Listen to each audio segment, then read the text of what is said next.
Is there a supernatural dimension? A world beyond the one we know?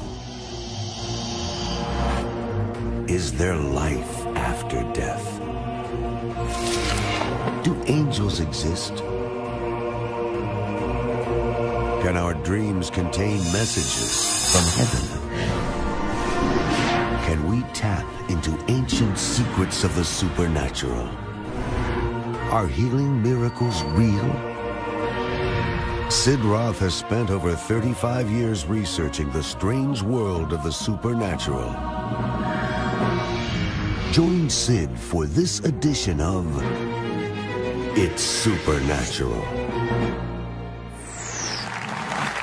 Hello, Sid Roth here. Welcome to my world, where it's naturally supernatural. I just hope that you can breathe in, then you can breathe in the rarefied air of heaven. Because wherever that air is, there's healing. It's a river. And there is a river in this studio. I know that your whole paradigm for end times is about to be turned upside down. Why? Because you have been instructed man's opinion from the West, his understanding of end-time Bible prophecy. What if you looked through the lens from the East, where the Bible was originally written? You would have an entirely different end-time perspective. But here is the thing I want to caution you, and I want to warn you. Study the scriptures, show yourself approved, and think for yourself. Amen. Yes. I can't wait for you to hear this interview.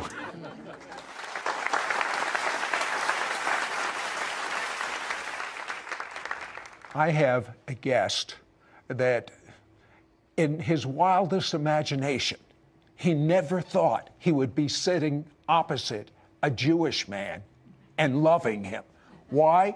He was born in a city that you're very familiar with, Bethlehem, as Micah says, Bethlehem of Judea.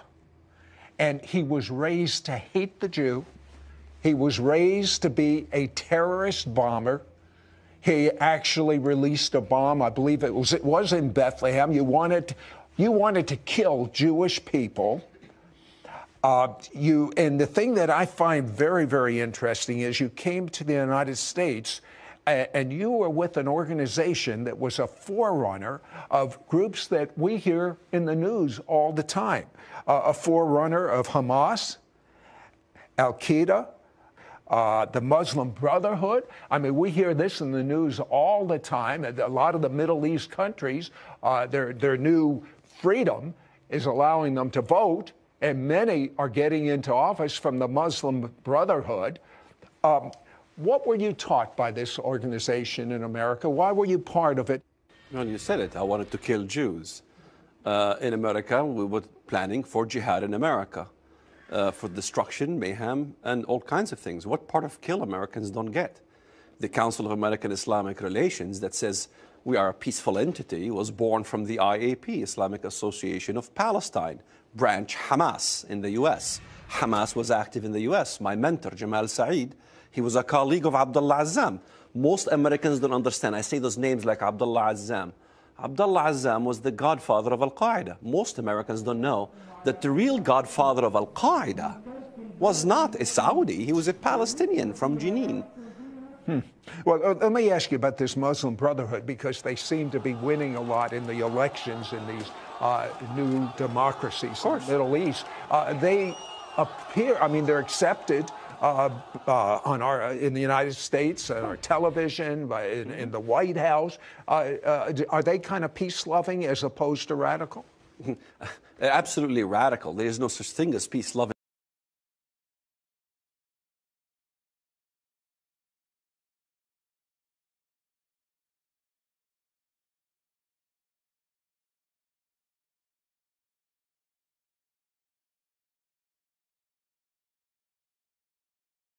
Then the media goes there and begins to film from CNN, BBC, and all these things.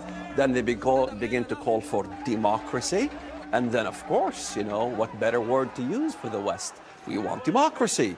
And the West is happy to think, well, wait a minute, maybe what we are having here is Islamic democracy. So Islamic democracy is like saying capitalistic communism. It doesn't exist. So the West is basically fooled by the words of democracy. 75% of the Egyptian government now is, in the parliament, is Muslim fundamentalist. And then, of course, after they take over the government, out with democracy. In the Middle East, yeah, sure, they'll use democracy. It's one man, one vote, once. And that's it. Okay. The description from the Muslim holy books of their Messiah is a mirror image of the Christian description of the Antichrist. Why do you say that? Absolutely. Everything about the Islamic Messiah. Islam is not void from Messianism, by the way. They have what is called the Mahdi. The Mahdi, by the way, is a Messiah to both Sunni and Shia. All Muslims must believe in this coming Messiah. And everything in the Bible that talks about what is called the Antichrist is there in Islam about the Islamic Messiah. If Daniel talked about the Antichrist making a 7-year covenant, Islam taught about the Mahdi creating 7 years of peace. If it talks about the martyrs that were beheaded or Israel being invaded by the Antichrist, Islam taught how the Mahdi will even unify Turkey and Iran to advance against Israel. Let's see, Gog and Magog rings a bell here. If it talks about the Trinity in the Bible, Islam says that the Mahdi will come and denounce the Trinity, that they will come and they will destroy the cross. They will break the cross. From everything in Daniel, Revelation, you can think of. The rider of the white horse in the book of Revelation. By the way, Muslims take pride about what's in Revelation regarding the rider of the white horse. That's the Mahdi. That's Imam Mahdi to the Shia. That's the Mahdi of the Sunnis as well. So in every aspect in the Bible, when you read Antichrist or the man of sin, and you look at the definition of the man of sin, it is in Islam. Listen, you were able to think outside of the box to become a believer in Jesus. Wait till you hear as he thinks outside of the box, confined only to the words of the living God and looking through the lens of the East as opposed to the lens of the West, some conclusions he comes up with, you will be literally shocked. Don't go away. We'll be right back. I'm shocked by the conspiracy of silence by the news media concerning the dangerous results about the recent election in Egypt. On June 24th, by the narrowest of margins, only 51%, a member of the Muslim Brotherhood, Mohammed Morsi, became president-elect of Egypt. One of his main spokesmen shared before thousands the ultimate goal of Morsi's election. Quote, "Our capital shall not be Cairo, Mecca, or Medina. It shall be Jerusalem. Our cry will be millions of martyrs march towards Jerusalem. Yes, Jerusalem is our goal. We shall pray in Jerusalem, or else we will die as martyrs on its threshold." End quote. On top of this shocking declaration, Iran has announced future joint military exercises in the Mediterranean with Russia and China. What a dangerous alliance. These are such dangerous times for Israel and for the world. We must understand that the events we are now reading in our newspapers and watching on television newscasts are predicted in the prophecies of the Bible. We'll be back with Walid Shoebat in just a moment. We'll be right back to It's Supernatural. Walid Shoebat received a revelation of the end times that is a major paradigm shift from what most Bible scholars teach. Now he wants to share this with you. Call now and get Walid Shoebat's prophetic 6-DVD series, End Times, today for a gift of $49. Shipping and handling is included. Ask for offer number 1519. In this prophetic 6-DVD series, you will find out the real danger behind the Arab Spring as radical Muslim leaders take control over Egypt, Libya, and Syria. Understand that Bible prophecy clearly reveals that the 10-nation alliance will not be European, but Muslim nations. Discover what the scriptures say about the United States' role in Bible prophecy. Learn that Islam's Mahdi, their long-awaited Messiah, fits the exact biblical description of the Antichrist. Find out the shocking truth about the meaning of 666, the mark of the beast. Uncover the truth that Allah is not the same God as that of Christians and Jews. Tradition stopped my Jewish people from recognizing Jesus at his first coming, and I don't want to see Christians not recognize the signs, the times at his return.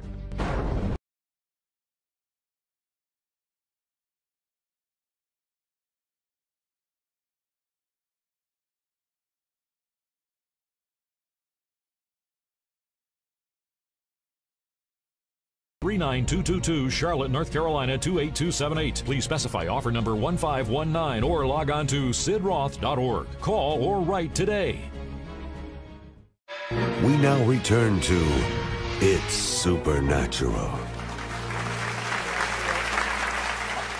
I am amazed at the revelation that God has given my guest, Walid Shoebat. I'm absolutely overwhelmed. I have to ask you this question. Most Christians in the West have read the Left Behind series, Hal Lindsey books, Dallas Theological Seminary, and they have ABC. This is what's going to happen in the end times. When you talk before a group of people that have that whole scenario inside, and that's the way it's going to happen, it's like a photograph, how do you change their mindset? I go to bookstores galore. I go to the airport all the time, and I see all the books, you know, fiction, fiction, fiction, fiction, fiction, fiction, fiction, fiction, fiction, fiction, as long as your eye can see. Then you have history and some, you know, but it's fiction. I mean, even everybody knows Hal Lindsey would know, Tim LaHaye would know this is fiction. It's Christian fiction. The Christian fiction becomes the issue. It's very easy for me to convert the Christian fiction prophecy paradigm into biblical prophecy, in real biblical prophecy. And that is, once we look at the literal references in the Bible, just the literal references, let's put Daniel aside, let's put Revelation aside, since it's filled with allegory. If you could ask a couple of questions to these people, what would you ask them? Well, question number one, which no one in the world can answer, really. Question number one, out of all the literal references in the Bible, okay? Not the allegoric, every literal country mentioned in the Bible that God deals with in the end times, what are they? No one can tell me they're not Muslim. Every single one of them is Muslim. I know people can argue over Gog, Magog being Russia. But wait a second. Where did we get this whole European Union thing? Well, in the 70s, you know. The 70s? Yeah, Hal Lindsey became, you know, and Tim LaHaye, you know, these guys made it popular. So Greece joined as a 10th nation in the European Confederacy. We got the 10 horns, we got the 10 toes. So then another nation joined, 11, 12, all the way to 2020. Some nations joined the European Union. So you got the Daniel chapter 2 with the statue of Daniel, Nebuchadnezzar's dream. 10 toes. You have a 23, 24 toes, you know. All of them are protruding out of the west. One foot's got 20-some toes, the western leg, and the eastern leg's chopped off. So I go to churches and I speak to pastors and I speak to the congregation and I challenge the pastors, you know. I say, okay, you believe in a revival of a Roman Empire. We're fighting over semantics, really, because when I say the Islamic world, they say, oh, no, it's a revival of a Roman Empire. It can't be the Muslim world. I say, okay, we're fighting over semantics. If the Roman Empire, did it include North Africa? No one can deny it. Yes. What countries included North Africa? Libya, Algeria, Tunisia, Morocco, Mauritania. What happened in Libya lately? I've been saying this 15 years. I've been talking about this Arab Spring 15 years ago from the Bible. What happens in Egypt? Will that be part of the Roman Empire? Well, I have to include them. Of course, they're part of the Roman Empire. What about Turkey? Was that part of the Roman Empire? Well, that's the eastern leg. Of course, I have to include it. Okay, so what's left? Europe. Well, we can argue over Europe, but there isn't a single reference in the Bible where God punishes a European nation. Show me where. Rome is mentioned 16 times. some blessing, in fact, to the believers in Rome. But there is no destruction of Rome in the Bible, literally by name. We're going to say Mystery Babylon, that's a whole different question. But there is no little references. Out of all the nations, Messiah fights. Every nation, Messiah fights in the Bible. Every single one of them is Muslim. This is no... Okay, so let's take a look at a little different paradigm. What do you believe the mark of the beast 666 is? Well, we have to understand from the book of Revelation in chapter 13, the mark is the number of his name. We have to think of the name of the beast. People in the West think name of the beast. What would it be? In the foreheads of the followers of the Antichrist, it might say something like Hillary Rodham Clinton or some name. No, don't say that. No, it's not a literal name. It has nothing to do with a literal Western name. You know, look at the Messiah. We interpret the Bible from the Bible. The Messiah's name, what is his name? His name shall be called Emmanuel, which is what? God with us. Right. His name is not Emmanuel. He's not Mexican. He is from Bethlehem. His name shall be called Emmanuel, which is God with us. This God with us is what? A title. It's our what? A creed. Our creed is what? God with us. Only one faith in the world has God with us. In the same essence, the name of the beast. What is it? The creed of the beast. They have a creed. The kingdom of the Antichrist has a creed. It's a blasphemous creed. What is it? The major creed of Islam is what? I declare there is no God but Allah, and Muhammad is his messenger. America, you want peace with Islam, you all must recite, there is no God but Allah, and Muhammad is his messenger. Will you be willing to recite this, Sid? Of course not. Why? Number one, you're an American. No one tells you what to do. Number two, who is Allah? You know, that is not the God of the Bible. So you believe the mark of the beast is the creed? The creed. If you look at the movie, The Kingdom of Heaven, let's say, go watch the movie. The Kingdom of Heaven. Watch Saladin. Saladin was that figure, the Muslim guy who was fighting against the Crusades. Right. Look at him sitting in the tent. What does he have around his arm? He has around his arm, Bismillah, in the name of Allah. Yeah, but it talks about the forehead, too. And the forehead as well. The bandana around the Palestinians? Absolutely. Not just Palestinians, Turks, Muslims in Africa. I know, but what's the mark on the bandana? It says there is no God but Allah and Muhammad is his messenger. It says in the name of Allah sometimes, Bismillah. If you look at that movie I mentioned, on the right arm is Bismillah. And what does 666 mean? Well, if you look at the Greek, there's 3 Greek letters. No one can deny they're Greek. But they also, for some miraculous reason, supernatural reason that I cannot fathom, it also reads in the Arabic language. In fact, none of my detractors denied that it does say Bismillah in the Greek letters. Which means? In the name of Allah. So 666, the mark of the beast, yes, is on the forehead or the arm, the name of Allah. In the Greek, it reads it that way. Wait till you find out what he has to say the Bible shows us in reference to Allah and the crescent moon. Don't go away. We'll be right back.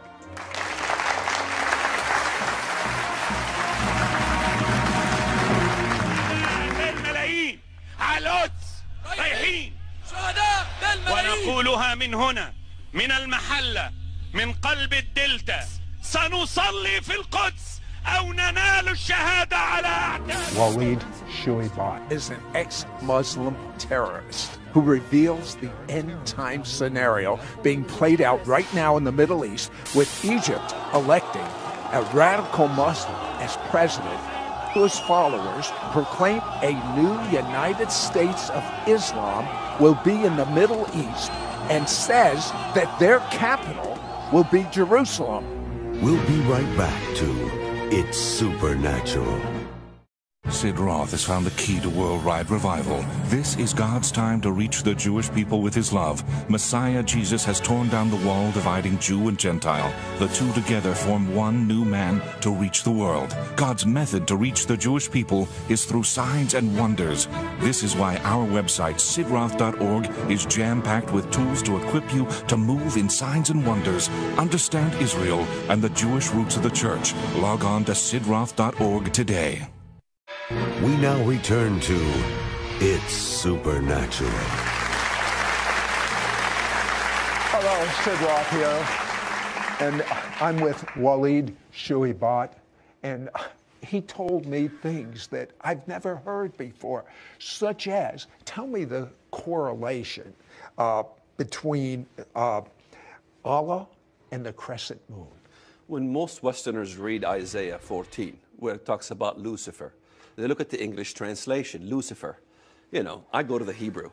The Hebrew says, Hilal bin Sahar. How art fallen from heaven, O Hilal bin Sahar. Hilal is the word for brightness, and it's also the Aramaic, Hebraic, Arabic word for crescent moon. So we read it in context. How art thou fallen from heaven, O crescent moon, son of the morning star. So there's the crescent, there's the star, there's a symbol of Islam itself, as in the name of Lucifer. And let's not forget, in Isaiah 14, it continues to say, when he's captured, this Lucifer, this Hilal bin Sahar, he's judged. People will look at him and say, is this the man that made the earth tremble? They say this is the rebelliousness of Lucifer in heaven. When did Lucifer become a man? The anti-Messiah, the Antichrist, no question. Okay, what about Allah? What are the various names for Allah? What is he called in the Quran? He's called many names. Some are beautiful. Tell me a few of the names that we're interested in right now. The interesting names of Allah is Khairul Makirin. Khairul Makirin in the Arabic. In the English, it means the greatest of all deceivers. So, really? Absolutely. In fact, there are prayers in Islam of having Allah give you the gift of cunningness. So some of the names of Allah in the Quran is also Al-Mutakabbir, the most proud one. So this is what I'm trying to say. So who's going to be the Antichrist? You mean his name? His name, or where will he Everyone be from? who tried to figure out his name was wrong. Oh, for sure.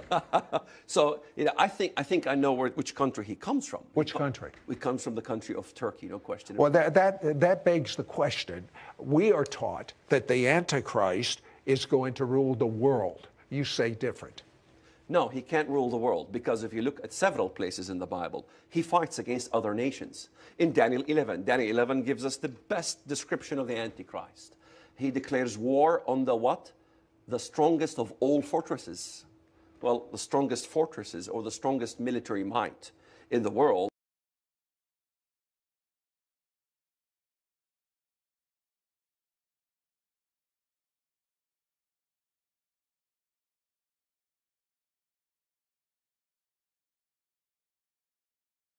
Well, there's more to it than that. That's the command, by the way, of battle that the Messiah orders. But the destruction of the Antichrist is in Ezekiel 28. He's, number one there, the prince of Lebanon, the prince of Tyre. His destruction in verses 8, 9, you know, you can continue on. It says that God will raise nations, and those nations are the most terrible of the nations, militarily. And they will destroy him, and they will throw him into the pit. In Micah 5, God raises 7 shepherds and 8 principal men to fight against him. Who are these 7 shepherds and 8 principal men? Well, no one knows them yet, but they are definitely mentioned in the Bible. Let's not forget, even the Antichrist has basically 7 horns. I mean, 10, 3 plucked out of the root, what remains? 7. So you have 7 good leaders versus 7 evil ones. 7 will stand with God. 7 will be against God. So in this essence, Micah chapter 5 is a mystery to people today, but it is 7 nations that God will raise. They will rule the most powerful nations militarily in the world. And let me maybe suggest, how about America? While many people think America is doomed. Yeah, is America going to survive? I believe so. It's such an unedifying message when I hear America is doomed, America is finished. We've been through depression before. We've been through all kinds of things before. All right, just briefly, because I want to know the answers to these. Is oil mentioned in the Bible? Absolutely. How can anyone deny Isaiah chapter 34, in which God destroys Edom? Let's not forget. What is Edom? Ezekiel 25. Edom is what? What country? Arabia. Okay. Absolutely. And, because Ezekiel 25 tells us Edom is from Teman to Dedan. These are biblical cities that are in Arabia. And then in Isaiah 34, it says about this place in Arabia, it becomes what? A burning pitch. It will burn forever and ever. I mean, Arabia will burn literally. It will be destroyed. Even the Bible tells us what nation destroys Arabia. What nation? Iran. Iran, Huh. yes. Yeah, that's sorry, kind of making sense now. Yeah, in Isaiah 21. Isaiah 21, you look at the reference. Babylon is fallen, is fallen. That should ring a bell. That's the same reference in Revelation 14, Revelation 18 regarding Mystery Babylon. Who destroys it? Arise, O Elam. And, what's going to happen to Iran? Iran will eventually be destroyed. What's going to happen to Egypt? Egypt, the Messiah is going to come down and fight for the believers in Egypt. There will be persecution of the believers in Egypt. Christians here in America. They already have persecution. No, I am talking, in Egypt. No, I am talking about major persecution. I am talking about persecution like you had what happened with the Jewish people in Auschwitz. I'm talking about major massacres in Egypt. I'm talking about crucifixion, amputations. In fact, how many Americans are aware one of the bills they're trying to pass in Egypt, in the parliament, is what is called hiraba. Look it up. Look up my name and look up what I talk about it. The idea of passing laws on crucifixion and amputating of the right hand and the left foot. You know what the most important thing is? I believe that you're going to hear revelation about end times that you have never, ever even thought about. It's never even been addressed. But what is more important than what the order of events will be is where are you going and whether you have intimacy with God right now. And the way you have intimacy with God is if someone was to die for your sins. Jesus already did it. Believe the blood of Jesus washes away your sins. And with your mouth say, Jesus, you are my Lord. Walid Shoebat received a revelation of the end times that is a major paradigm shift from what most Bible scholars teach. Now he wants to share this with you. Call now and get Walid Shoebat's prophetic 6-DVD series, End Times, today for a gift of $49. Shipping and handling is included. Ask for offer number 1519. In this prophetic 6-DVD series, you will find out the real danger behind the Arab Spring as radical Muslim leaders take control over Egypt, Libya, and Syria. Understand that Bible prophecy clearly reveals that the 10-nation alliance will not be European but Muslim nations. Discover what the scriptures say about the United States' role in Bible prophecy. Learn that Islam's Mahdi, their long-awaited Messiah, fits the exact biblical description of the Antichrist. Find out the shocking truth about the meaning of 666, the mark of the beast. Uncover the truth that Allah is not the same God as that of Christians and Jews. Tradition stopped my Jewish people from recognizing Jesus at his first coming, and I don't want to see Christians not recognize the signs, the times at his return. Don't get left behind with a wrong understanding of end times. Get Walid Shoebat's prophetic 6-DVD series, End Times, today for a gift of $49. Shipping and handling is included. Call or you can send your check to Sid Roth. It's Supernatural. P.O. Box 39222, Charlotte, North Carolina 28278. Please specify offer number 1519 or log on to sidroth.org. Call or write today. Next week on It's Supernatural, my next guest says the power and the culture of the original Bible, it was hijacked by the translators. His case is very convincing.